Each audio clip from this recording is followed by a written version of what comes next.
Tubagus Muhammad Jody resmi ditetapkan sebagai tersangka atas kecelakaan yang menewaskan Vanessa Angel dan suaminya Bibi Andriansyah pada Rabu 10 November 2021 kemarin. Kabid Humas Polda Jawa Timur Kombes Pol Gatot Repli Handoko mengatakan supir yang mengendarai mobil Pajero Sport milik Vanessa ini dijerat pasal berlapis.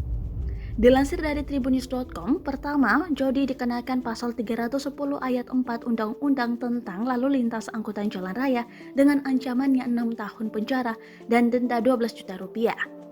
Kedua, Jody juga dikenakan pasal 311 ayat 5 Undang-Undang Nomor 22 tentang Angkutan Lalu Lintas Jalan Raya dengan ancaman 12 tahun penjara dan denda 24 juta rupiah.